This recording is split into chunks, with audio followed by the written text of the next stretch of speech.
کفو میں تعلیم اور دولت کا اعتبار ہوگا؟ کیا نکاح میں کفو کا اطلاق تعلیم اور مال و دولت پر بھی ہوتا ہے؟ نیز کیا کسی عالمہ سے غیر عالم کا نکاح کفو میں شمار ہوگا؟ علی صاحب کراچی سے۔ نکاح میں دیکھیں تعلیم اور مال و دولت پر بھی کفات کا مدار ہے، اور کفو جو ہے نا لڑکے میں دیکھا جاتا ہے، لڑکی میں نہیں۔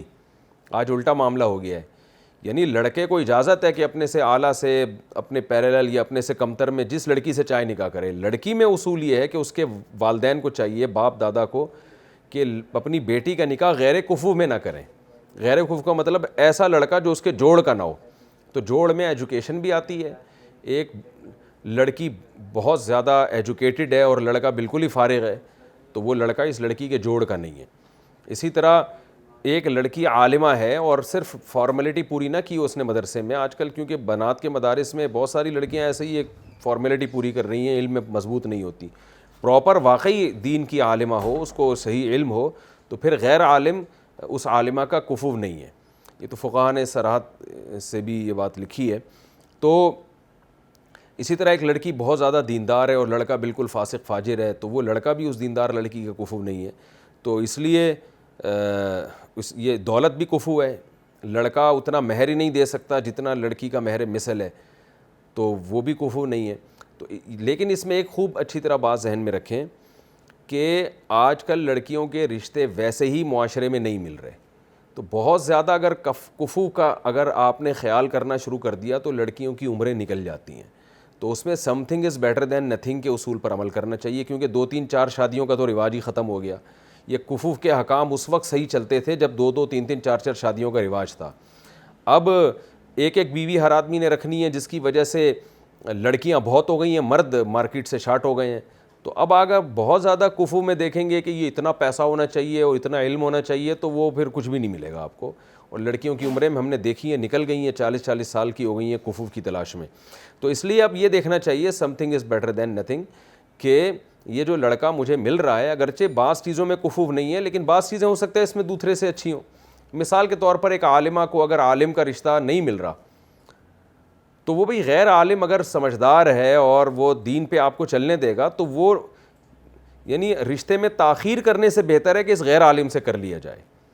اسی طرح بعض دفعہ یہ ہوتا ہے کہ لڑکا عالم تو ہے مگر صرف آپ اس کا عالم ہونا دیکھ رہے ہیں، ہو سکتا ہے وہ دیندار نہ ہو۔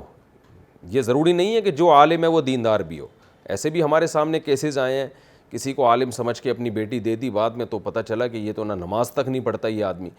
تو یہ تمام چیزیں دیکھنے کی ہوتی ہیں، اس میں صرف اتنا دیکھ لینا کہ عالمہ ہے تو اب عالم جو بھی ملے اس کو دے دینا ہے، تو یہ غلط ہے۔ اسی طرح یہاں بھی یہ بھی ہے کہ دولت، لڑکی مالدار ہے لڑکا غریب ہے تو اصولی طور پر تو یہ ہے کہ بھئی لڑکی مالدار ہے تو لڑکا بھی مالدار ہونا چاہیے، بہتر تو یہی ہے۔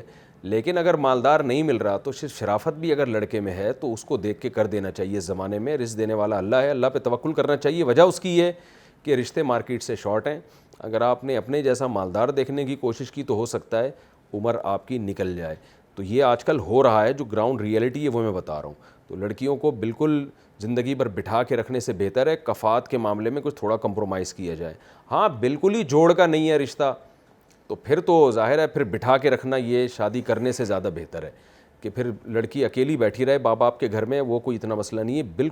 بالکل بھی جوڑ کا نہ ہو کہ بالکل ہی مکھنچو ٹائپ کا آدمی ہو تو وہ ایک الگ بات ہے، پھر وہاں نہیں کرنی چاہیے۔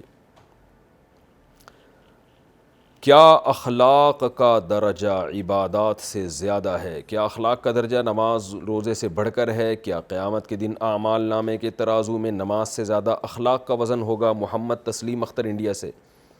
حدیث میں آتا ہے رسول اللہ صلی اللہ علیہ وسلم نے فرمایا ایک شخص اچھے اخلاق کے ذریعے ان درجات پر پہنچ جاتا ہے جو درجے اللہ روزے داروں کو اور نماز اور پڑھنے والوں اور صدقہ خیرات کرنے والوں کو دیں گے۔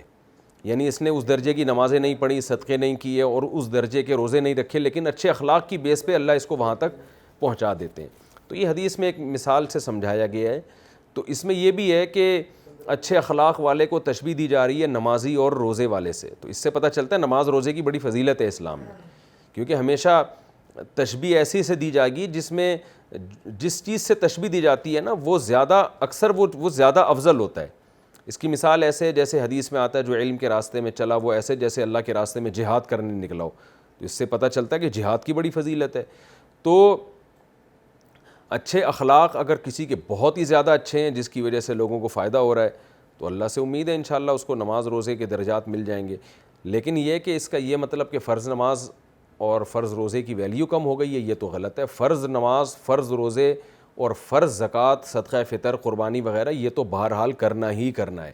اور اخلاق کے پھر درجات ہیں. ایک اخلاق تو ہیں جو واجب ہیں اور ایک ہے اس سے اوپر کا درجہ ہے کہ بہت اچھے اخلاق. تو یہ درجہ جتنا زیادہ اونچا ہوتا چلا جائے گا اتنی فضیلت زیادہ ہوتی چلی جائے گی.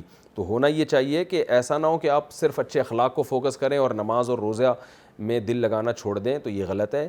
نماز روزے کی بھی کثرت ہونی چاہیے، صدقات و خیرات کی بھی ہونی چاہیے اور ساتھ ساتھ اچھے اخلاق بھی ہونے چاہیے. تو اچھے اخلاق کی ویلیو کو بیان کرنے کے لیے نبی نے فرمایا کہ نماز روزے کے برابر ہو جائے گا یہ عمل اس کا. اس کا یہ مطلب نہیں ہے کہ صرف اچھے اخلاقی کو فوکس کرو اور نماز روزے کو چھوڑ دو.